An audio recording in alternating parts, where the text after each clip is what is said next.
Bonjour à tous, bienvenue sur la télé des sables. Alors ce week-end, nous n'arrêtons pas d'aller en mer et aujourd'hui je suis sûre que vous savez aussi pourquoi.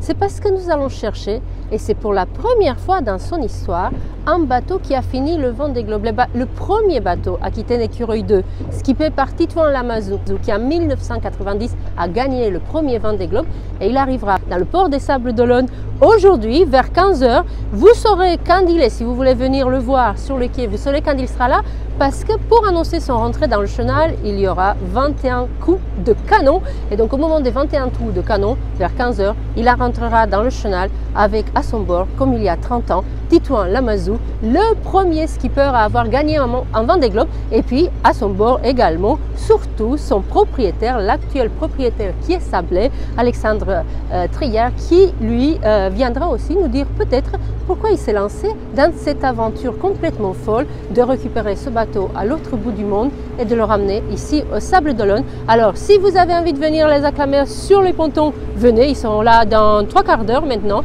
Et puis sinon, restez sur la télé des sables, on sera live tout à l'heure. Bye bye. Bonjour à tous, bienvenue à nouveau sur la télé des sables. Alors nous avons réussi, grâce aux 2 skippers du bateau, à être à bord de ce bateau qui s'appelle T11.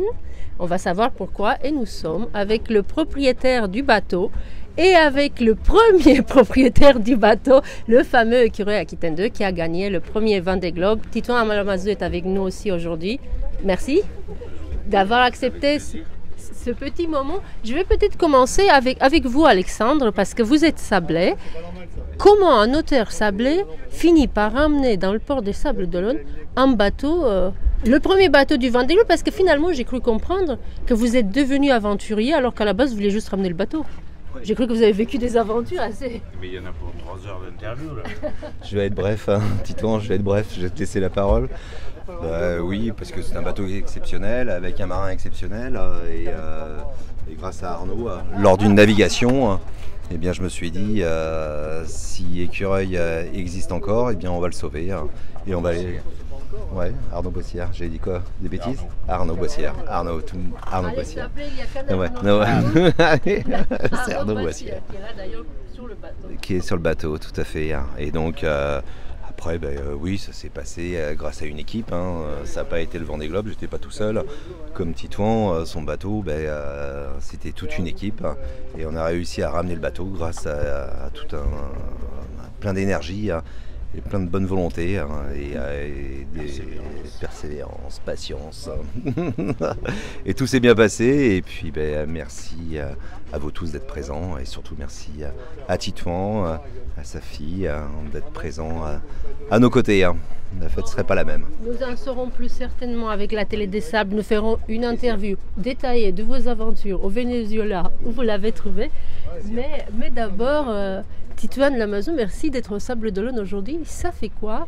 C'était 90, donc 30 oui, ans. ça fait. Et puis j'arrive pas du Venezuela, moi j'arrive de Tahiti où je réside actuellement. Enfin, je réside tout simplement. Et ça fait quoi? Ça appartient à mon ADN quasiment, le Vendée Globe. Et quand j'ai revu le bateau, je l'avais pas vu depuis 30 ans, quasiment ou plus, hier, et ça m'a fait un petit coup au cœur, mais très vite, on a fait 4 heures de navigation, très vite j'ai eu l'impression que ces 30 ans n'avaient pas existé, que j'étais sur le bateau comme à la maison, quoi. Voilà, donc c'est un bateau qu'on a conçu, construit, et qui nous a, grâce à ce magnifique bateau, qui nous a conduit à remporter le premier Vendée Globe. Et c'est un bateau qui était relativement bien construit parce que, comme beaucoup de bateaux de course, en général, ils ont des durées de vie assez réduites. Naufrage ou pas naufrage, c'est des bateaux qui sont, c'est pas des bateaux Kleenex, mais celui-là était très bien construit et bien qu'il faille le rénover, il a passé quand même combien d'années sur un quai au soleil au Venezuela, 16 ans. Donc ça n'a pas dû l'arranger, mais l'essentiel est préservé. Allez Arnaud, viens prendre la barre. Vous l'aviez, c'est Bernard Debron qui l'avait eu juste après vous, je crois, c'est ça? Je me rappelle plus, il y a eu une succession de marins, il y a Hervé Laurent qui a fait le Vendée avec, il y a De Broc aussi, Et puis après, il y a un certain nombre de propriétaires américains, vénézuéliens, argentins, je ne sais quoi. Et c'est un plaisir de revoir, et ce bateau va maintenant être immatriculé au Sable d'Olonne et rester comme une sorte de musée flottant de l'histoire du Vendée Globe. Alors, pourquoi celui qui tient la barre, c'est Arnaud Boissière? Parce qu'on est en train de faire une interview avec toi. Ah oui, c'est ça. Donc c'est pas Arnaud qui va le rentrer dans le... prend la barre de son bateau aux côtés de sa fille. Tu avais quel âge quand j'ai fait le premier Vendée Globe? 17 ans. Il était à Arcachon, qui était le port d'origine de ce navire. Et donc il avait vécu ce premier Vendée Globe comme jeune homme. Voilà. Et maintenant, tu es à ton combienième Vendée Globe? J'en ai fait 4 Vendée Globe. Ah, 4. Ouais. Ah oui. Et un 5e bientôt. Un 5e bientôt, ouais. Ah. Je suis maladroit, toi t'en fais un, tu le gagnes, moi, tu vois. Ah bah, j'ai eu de la chance, putain. T'as pas de chance. Voilà, mais moi je suis pas marin, moi je suis artiste. Alors donc, je crois qu'il faut que je vous laisse, j'ai l'impression qu'on arrive. ben, on y va. Allez, Allez. je vous laisse la barre. Tiens, vas-y, ouais, prends. Allez, on titane la barre toujours. Tu titanes, ça? prends la barre. Prends la barre de ton bateau, avec ta fille. Est-ce que Allez, moi je vais me mettre, hop, je vais sortir du coup, j'ai des chaussures qui... Je vous fais tomber, je suis désolée Alexandre. Je vais vous laisser, voilà, je vais me mettre comme ça. Est-ce que c'est vrai, j'ai entendu dire que c'est suite à une sortie en mer avec Arnaud Boissière que vous avez eu envie d'acheter un IMOCA? C'est exact, ce que mes enfants disent. Je dis que c'est à cause d'Arnaud. Ils me disent non, c'est pas à cause, c'est grâce à Arnaud. Voilà, c'est grâce à Arnaud. Et à chaque fois, il a eu la gentillesse de m'inviter avec l'ensemble de mes enfants pour des navigations et c'est extraordinaire. Voilà, un vrai sablé Arnaud. Je vous laisse savourer l'entrée dans le chenal de ce bateau. Gentil. Vous faites histoire aujourd'hui, n'empêche de ramener, parce qu'on sait que ça n'a pas été simple, et de le ramener ici, donc je vous laisse savourer ces gens qui sont venus voir votre exploit. Ah, merci beaucoup, mais je suis confus. Merci beaucoup. Pardon.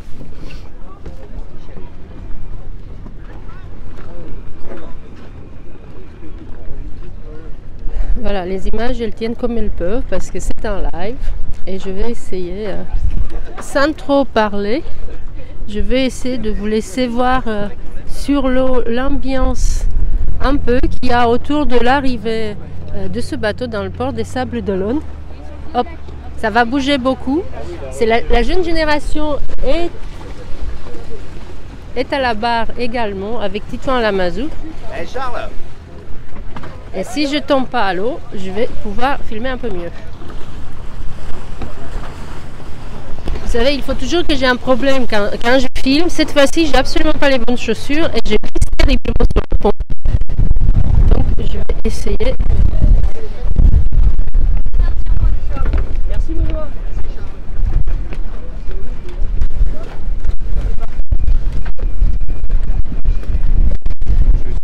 Pour ceux qui se rappellent, 1989, premier Vendée Globe, arrivé de Titouan Lamazou premier en 1990. Ah. Et le bateau ne rentre pas à la voile parce qu'on n'a pas le droit de rentrer à la voile. Vous reconnaîtrez le moment où il va rentrer dans le chenal parce qu'il y aura 21 coups de canot pour accueillir son arrivée.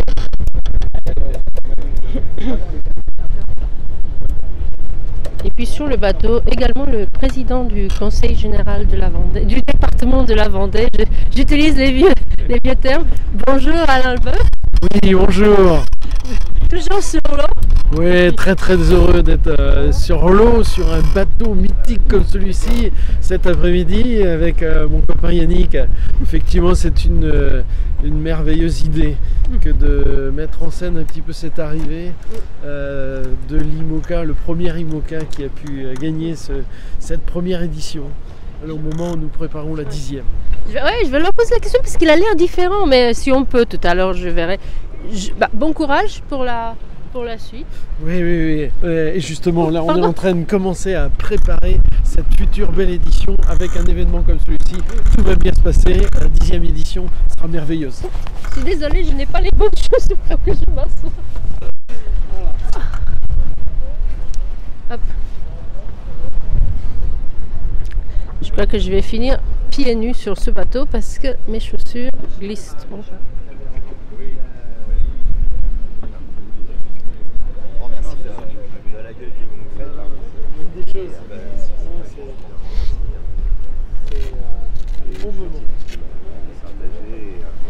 Bon bah là, si cette fois-ci vous n'avez pas le mal de mer, vous ne l'aurez jamais.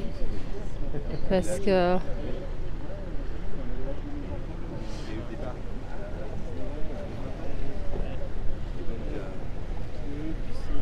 Et puis peut-être que je n'ai même pas besoin de faire le live dans le chenal. J'étais en train de me le dire pour ne pas faire trop long. Nous essaierons d'inviter Alexandre Treillard dans un de nos prochains mags pour connaître un peu l'histoire de comment il a retrouvé Trace, parce qu'à partir du moment où il a décidé de retrouver et de racheter le premier IMOCA qui a gagné le Vendée Globe, il s'est suivi toute une histoire. Il fallait le retrouver d'abord à travers le monde, de propriétaire en propriétaire, et ensuite une fois retrouvé au Venezuela, il fallait le ramener. Alors comme vous pouvez le voir un peu à l'image, il n'était pas du tout en bon état, il ne l'est toujours pas tout à fait. Il était resté sur un quai pendant 16 ans. Et donc voilà, c'était un rêve un peu incroyable qu'il a eu. Ça lui a pris des années parce qu'il avait retrouvé le bateau, de ce que j'ai compris comprendre, en 2019. Ensuite, le Covid est passé par là. Ensuite, il y a eu plein d'autres histoires au Venezuela. Et il nous parlera de tout cela dans un de nos prochains. Voilà, aujourd'hui, c'était juste un petit clin d'œil du 1er mai, d'être sur l'eau. Je n'ai pas de muguet à vous offrir, mais je vous l'offre de tout le cœur virtuellement. Et puis, comme il fait beau, si vous avez envie de passer de voir ce bateau, de le voir entrer dans le chenal. Donc il arrivera, je ne sais pas quelle heure il est là, mais normalement il rentre dans le chenal à 15h. Et vous entendrez, et ça je trouve que c'est une bonne idée parce qu'on ne sait jamais à quel moment exactement un bateau arrive. Là, c'est une bonne idée d'avoir les coups de canon parce que moi vous saurez quand vous attendez les coups de canon que si vous êtes en train de boire un café dans un bar du port, il est temps de s'approcher pour le bar. Voilà, j'arrête mon speech pour le moment. Je vous souhaite un bon lundi et une belle semaine à vous.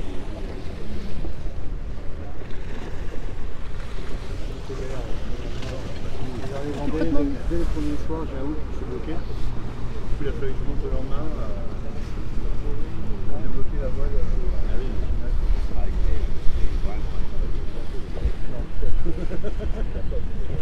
Moi, on emmerde. Enfin, d'autres emmerdent.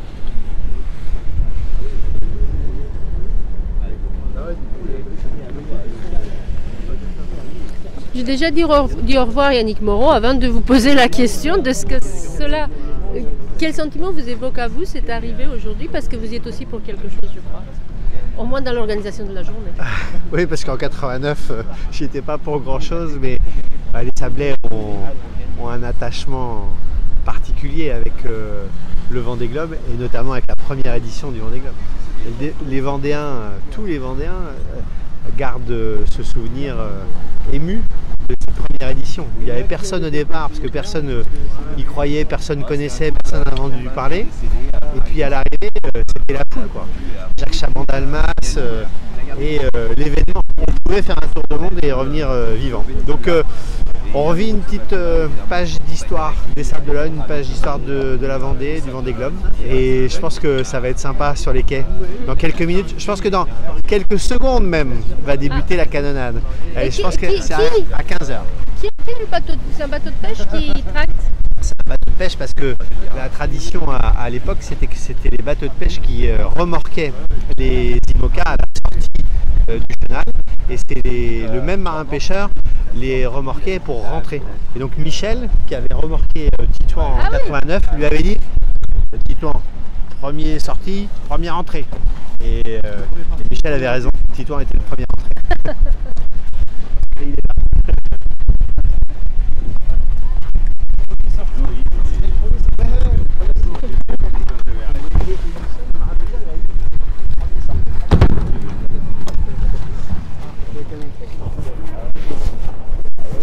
La guerre ou quoi?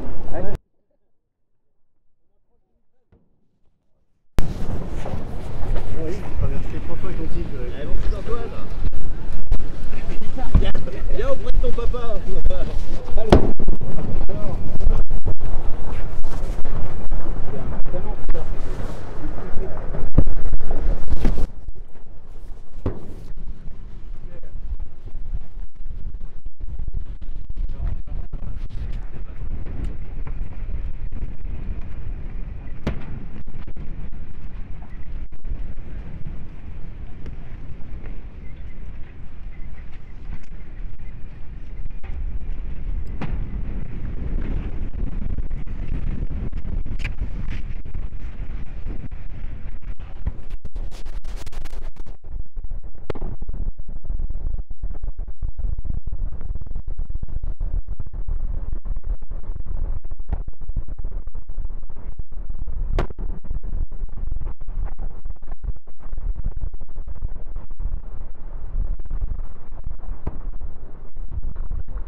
Ils m'ont encouragé pendant tout le déroulement du rapatriement de ce bateau-là. Quand j'étais Pourquoi ça s'appelle T11? T11, c'est un hommage à Tabarly. C'est Tabarly qui a donné le départ du Vendée Globe. Bon, il y a Titouan Lamazou, mais c'est surtout Tabarly qui a donné le départ. Et 11 parce que c'était le numéro 11, premier Vendée Globe, premier à être sorti du port des Sables d'Olonne, remorqué par Michel, et il est dans le bateau de pêche. Et puis il est venu me voir, Michel, et c'est lui qui a remorqué le bateau en 89. Et c'est également Michel qui a amené au moment de l'arrivée sa fille Zoé auprès de Titouan, donc numéro 11. Merci. Je vous laisse savourer l'arrivée.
Ouais, c'est bon, c'est bien invité.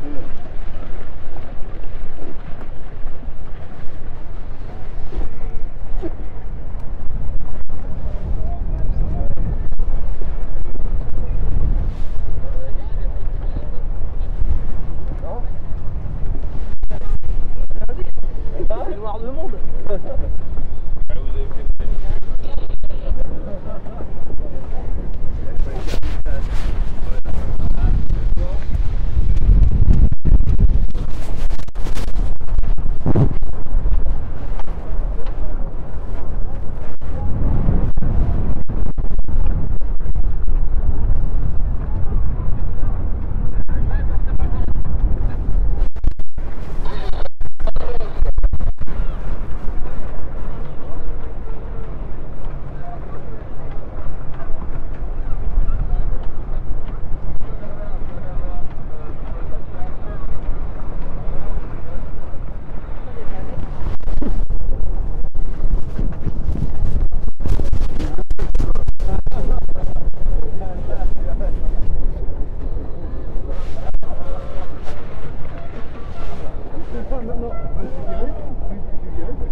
Voilà, j'essaie de vous montrer un peu l'état du bateau après toutes ces années, mais on ne le voit pas énormément avec l'iPhone. Et puis c'était quelques moments fort sympathiques là, de l'arrivée. Et vous, je ne sais pas, mais moi j'ai vu le propriétaire Alexandria très ému de voir tout ce monde venu couronner son escapade qui lui a pris 3 ans, 4 ans à la recherche de ce bateau et puis les sables d'Olonne à travers le monde jusqu'au Venezuela.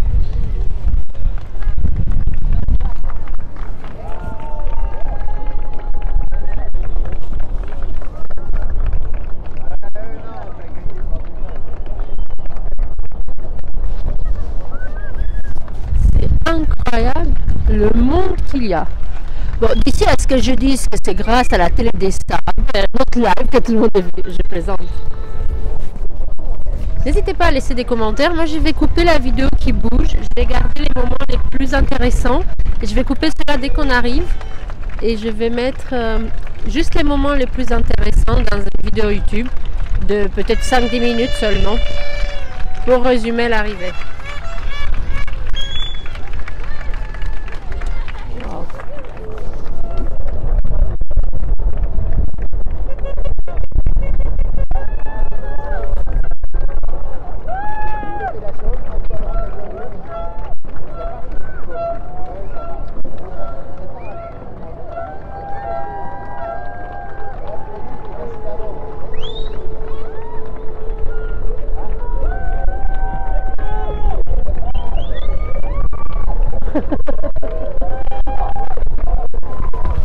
Ah mais le fan club de Tito Alamazo est toujours là, à ce que je vois.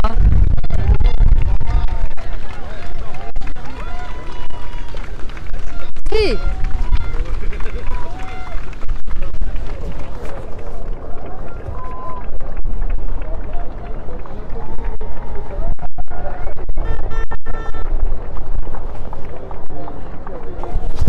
Moi, j'ai pas d'avis à avoir sur les histoires d'hommes, mais je trouve que le propriétaire est titouan à l'avant du bateau. Moi, je trouve que vous et le propriétaire à l'avant du bateau, ce serait quand même beau. Allez, parce qu'on ne vous voit pas ici, caché dans le cockpit.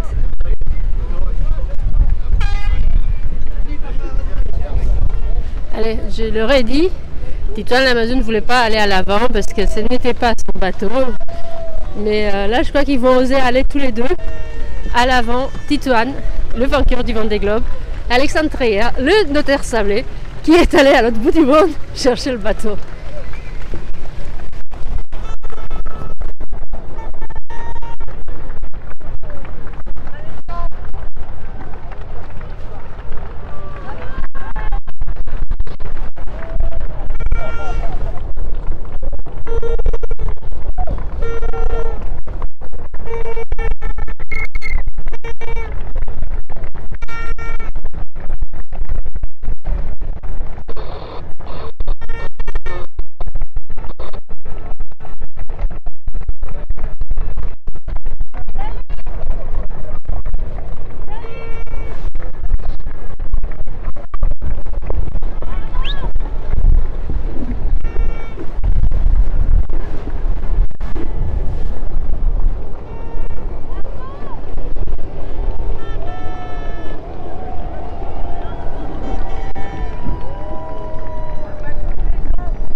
Je crois que Titouan vient juste de dire qu'à l'arrivée, il était avec Chloé. Elle était là. C'est sa fille. Vous aurez reconnu tout à l'heure.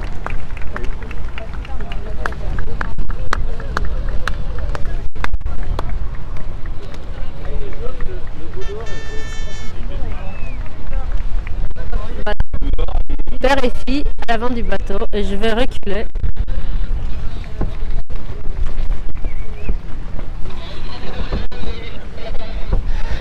Je vais reculer pour ne pas rester avec eux à l'avant. Ce qui veut dire que du coup, nous les aurons seulement de dos.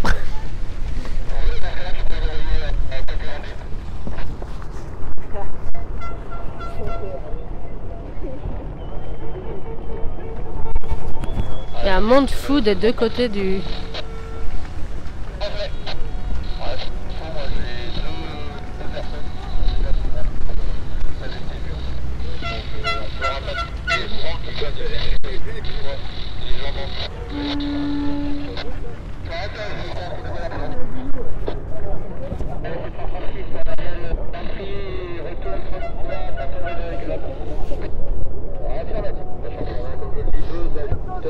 Mais à tribord, Titouan Armand ouais. Attends, je vais demander à Benoît. Ouais, faut faire dans la vie. J'en ai mis un qui est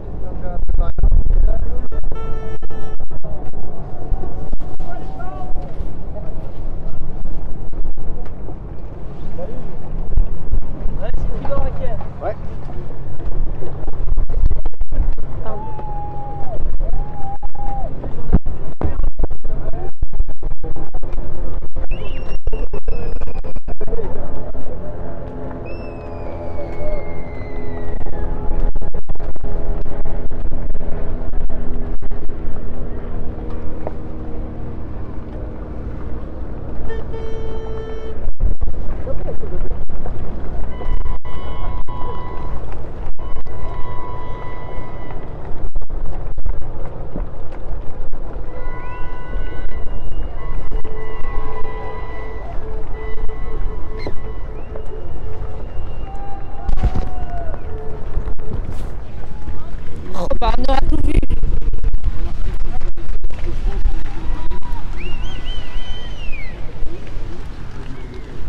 C'est beau ce monde, hein? Ah ouais, c'est beau, ouais. C'est incroyable qu'il y ait autant de monde sur les pontons. Ah, je vais pas vous dire que je suis surpris parce que c'est ce que j'espérais, mais avec Alain, on se disait le Vendée Globe, le retour du bateau vainqueur, du premier vainqueur. C'est en solitaire, les gars, c'est pas en attention. Donc voilà. On a besoin d'un de l'autre. Vous n'aurez pas la white card, vous ne l'aurez pas. Ouais, donc Arnaud me fait la discussion, il a raison, le Vendée c'est un solitaire, pas un double. C'est incroyable quand même ce monde. Là, là, on sait pas pourquoi. C'est beau.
Ça y est, je vous ai tous les deux de face, je n'osais pas m'approcher. Oui, le soleil est là, oui, oui. Vous disiez tout à l'heure que Chloé était là. Chloé, enfin, voilà. Sa grande sœur, maintenant elle a 40 ans. Ouais. Et elle était plus petite et j'ai le souvenir par les images qu'on avait fait à l'époque. J'ai regardé les petits films qui avaient été faits à l'époque où j'avais sa grande sœur dans les bras à l'arrivée du Vendée Globe. Voilà. Bah, c'est bien, mademoiselle, comme ça, vous savez un peu ce que c'est, même si vous n'étiez pas née à l'époque. Eh ben ouais, incroyable. 40 ans après, et il y avait presque autant de monde sur le quai. Ben oui, parce que le Vendée Globe est très fortement ancré dans le cœur des Sablés. Eh ben oui. Et oui, même au-delà. Hein. Mais ici particulièrement. Je crois que c'est la seule épreuve, je crois, où il y a tant de participation. Oh, je vous laisse à votre... Bon, je vais arrêter l'interview. Voilà, je vais arrêter puisqu'il va arriver au ponton. Il pourrait aller le voir à Ponton. C'était tout pour aujourd'hui. Cette fois-ci, je vous embrasse pour de bon et je vous dis à bientôt. Bye bye. Allez, on va se quitter sur l'image d'un homme heureux, le propriétaire.